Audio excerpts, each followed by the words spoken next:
What's going on, guys? King Shrats here, back with another video on the channel. And today, you have to excuse my nasally voice, I'm not feeling the best, but I figured I'd throw a little video for y'all. Is sandwich day for me, which is usually on Tuesday. Sandwich or a taco is kind of how I do it. Since I was feeling under the weather, I actually had a completely different meal planned up, but I said, you know what? Let's throw together some content. I've got a weird thing going together. It's something that I really love from a diner, but the poor man's version. You know, we try to keep things like we ball on a budget. So I'm gonna make Reubens, but it's not going to be using corned beef or pastrami. It's gonna be using ground beef. So a little bit of a hybrid, normal style cheese fry sandwiches, but I'm German, so let's switch it up. How I usually make my sandwiches and how I like my Reubens. Without further ado, let's see what we come up with. First thing that we did was we sweated some onions, some peppers, some garlic, salt and pepper, and that flavor out a little bit. Now we're gonna hit the ground beef. And all we're gonna do is let this sit before we break it up. I like making mine sloppy style just because I'm extremely lazy. So all I'm gonna do is put this on a low temperature, hit the lid on there, and let these flavors marry together. To brown up a little bit, I'll start adding some seasoning to it just a little bit more. I'm looking for seasoning that is very similar to what you would get with corned beef. So I've got some different spices that you would use. You see in pickling, different spice blend, you'll see when it gets to it. But let's let this sit up. It's been sweating for about 2 minutes. You can see all I'm gonna do is take my spoon here, one-handed cooking for the finest, and I'm gonna start to break this up until it starts to get nice little ground beef chunks. A little bit of this steak Montreal style seasoning. It's got peppercorns and a lot of the same stuff that you would see when you were making corned beef without the pickling, obviously, so it's not gonna taste the same. So let me just continue to break this bad boy up. And that is it for this. This is real simple, isn't it? Got this knockoff Thousand Island dressing. First step, obvious. We've got mayo. Now, I use fat-free. You can use full fat if you want to. Obviously, I'm more of a person that counts their calories and macros, but this will work with regular full-fat mayo just the same. Same goes with the ketchup. This is no sugar added. Now, I'm just eyeballing this until it looks like a good consistency. You can always add more to it if you want to, but obviously ketchup and mayo is the base step, just to cut in a little bit and kind of make it together. Your vinegar, you can use normal vinegar, but I like the taste that apple cider vinegar brings to it. Now, from this step, excuse my shaky hands, I don't feel well. From this step, you can add pickle relish if you want to. If you don't know by now, I absolutely hate pickles, so this is what I'm going with. That is it. I'm just gonna stir this bad boy up, and that'll be on the top of our sandwich. That's done. The last step you wanna do, you wanna turn the pan all the way down to the lowest setting, and then you wanna hit it with the cheese. The reason that I do this is it makes it a lot more easy to work with, and you're just gonna slowly stir this, one-handed cooking for the culture. And you're gonna slowly stir this so that it's incorporated all the way through and the cheese is nice and melted. Now the cheese I use is fat-free, but because of the small amount of fat that is in the beef, the cheese will actually melt pretty good. And it'll just make it a little easier for us to plate this up when we add it to our sandwiches. The ground beef won't be falling all over the place, which I absolutely can't stand. It's a little trick that I started doing more towards the end. After a while of making a million bajillion sandwiches, we figured that out. So that's that. A little bit how the cheese caused it to tighten up a little bit. You can see it is a lot tighter. If this was regular ground beef, this thing is falling all over the place, but it's gonna be a lot easier to work with. I've got my buns I just pulled out of the oven. That sounds absolutely horrendous. So let's begin to plate these bad boys. People always ask about the crunch. You can see the outside's got a nice crunch to it, but this is good Italian bread from New Jersey. It's hot as hell, but you can see the inside is very soft, and that's what we're looking for. If you want a more full-depth explanation about how I put my bread together, the other video, I'll put it up in the top right hand of the corner where I made subs, will give you the full explanation. But these are very easy to use. I use them all the time because they taste great, they toast well, and the macros I know by heart. So go to your local bakery, or you can go to the bakery section in your store and you can find something similar, hopefully. You see that soft there and that crunch. That's what we're looking for. Out here is assorted fries. Why are they assorted? Because I had a half a bag of each. It's a little bit easier. Here's a pro tip when it comes to these fries. Overcook them slightly. You can see they look a little burnt. Now that's for a reason. It didn't affect the taste, but they're a lot harder. Hold on. See if I can just grab a fry for you. There you go. All right, you see the fries got a little more of a outer exterior to it, but the inside's still nice and soft. Now, why I do that is when I start adding the ingredients, the last thing that you're gonna want is a soggy French fry, at least me. So this actually prevents the fries from getting soggy. I don't like soggy fries. That's all. Line cook hands. This plate is actually pretty hot. I touch hot plates all the time, so my hands are kind of impervious to it, but they're hot, they're not cold fries, even though you can put them back in the oven and toast them if you do make them a little cold. These are actually hot. That's why my hands shake a lot, but yes, they're still fully cooked all the way, and you can see they're nice and seasoned with a little bit of salt. pepper, and I use herb seasoning. I don't like seasoned salt because I try not to use that much salt from it, but pink Himalayan sea salt is how I go with it. Way more fries on each one. A lot of people ask me why I put fries on the sandwich, especially when it has something to do with a burger. Even when I used to eat fast food a lot as a kid, I would always put fries on the sandwich. I just liked it. It added something else to it. If you think it's weird, don't add the fries. It'll work still the same way. But that's just how I get down. So I'm going to add the beef mixture to this next. You can see that's sitting over there in the top corner.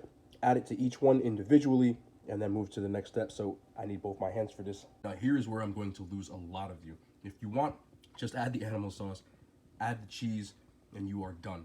But I couldn't decide between an animal style cheese fry sandwich or a Reuben. So we went with both. So what I've got here, don't laugh at me, I've got some organic sauerkraut. Now you can see there's red peppers in here, so it's kind of spicy, which I like. I don't like the normal sauerkraut, but this is organic, fresh. It does taste a lot better. You can look up close and see there's not a ton of juice going on in there because it's actually just straight up cabbage. It hasn't been stewing in any kind of funny off liquid. Much, much better stuff. If you're looking for something like this, go to your produce section. A lot of stores do carry it. If they don't, then go to the organic section. They do have canned versions that are very, very similar, but I like this a lot better than like that normal sauerkraut that's been sitting in crap all day. But I do like my kraut. Fun fact, I'm actually half German, so let's rock. Gonna add this to the sandwich. Next step is our animal sauce, which we're gonna add a nice amount of. Now, the peppers and onions usually come on the animal sauce, or should I say the onions. But with me, I already added them to the burger mixture because, well, I didn't know what I was making, and we kind of just freestyled this a little bit. Don't try this at home. A lot of things that I freestyle, I'm not sure how it's going to turn out. I know that I'll still like it, but this is why I do it, just to see what's what, and then see if you guys might like it, like my two-hand application going on here, because that's absolutely horrible. But let me finish these up. The cheese is going to go on next. Sauce. I've gone on this before. Anytime I'm making nachos, burgers, anything, I use regular store-bought cheese sauce, but this one is a little bit more expensive of one because it is a little, okay, I don't want to be bougie, but it's kind of organic, and we've got much low calories, but it tastes a lot better than like your Tostitos or your regular brands. If you're interested in the brands and stuff, all of those ingredients are on my Patreon, but we're going to add these to each one. Let's just do one real quick. Come over here. There we go. Kind of looks like Pepto. Whatever. We're going to see what it tastes like. Off a little bit of pepper, green onion, and some Himalayan sea salt. Just a little bit, just to get the seasoning on point. Let's eat. Animal style cheese fries. Reuben style animal style cheese fries. I can't even name this. We combined the Reuben and an In-N-Out animal style cheese fries into a sandwich because we think outside the box. Much going on here, just like I like my sandwich is fries under the bottom, beef, Reuben, animal sauce, cheese, sauerkraut, no Thousand Island, no pickles. Yes, sir. Let's eat. All right, moment of truth. Let's see what we working with. Gonna try to get everything in one bite. It's gonna be tough, huh?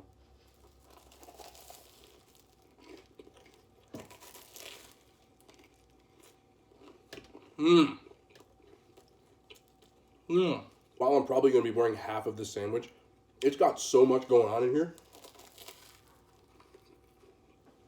And it has exactly what I was looking for. The beef has spice to it. It's spicy. The sauerkraut has that salty and it's sweet, but also the spice to it. Picking up a little bit of acid from the vinegar in the animal sauce. Let's put a little cheese on here. Yeah. And then the cheese, again, sweet and spicy. I wanted to hit all notes in one sandwich. I can taste a little bit of the beef that has kind of that pastrami corned beef action to it. As you can see, these aren't going to last very long. Another one for the roast. Yeah. A little messy. Fries are nice and seasoned. Excuse the food in my face. The bread's soft, like I said. The outside's got the nice crunch to it, so it holds the sandwich well.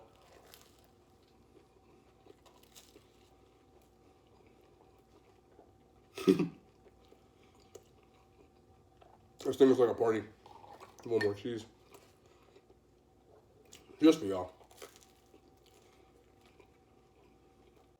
I've always said this, some of the best things I come up with make absolutely no sense, and I don't know what they're going to taste like until I actually eat them. Have an idea of the flavor, excuse the nasally again, but obviously when you execute it well, I feel like I did. I definitely would make these again. I'm going to have more experiments with these kinds of things. This all started because the sauerkraut was on sale, and that's kind of how I tend to make things. Saw something on sale, said let's do something with this, but it's a weird combo. I do recommend you try it, especially if you like all the ingredients that I did list. Let me get one more,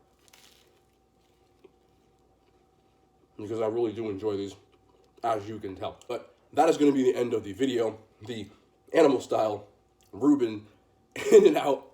I don't even know the name. You'll see the name in the title. It doesn't really matter. It's been me, it's your boy King Shrats. I love y'all. Thank you for watching. If you like the content, please hit the like button, subscribe, all that mean stuff. I've definitely enjoyed the support you guys are giving me, and I continue to do this for y'all. I gotta finish these. We out.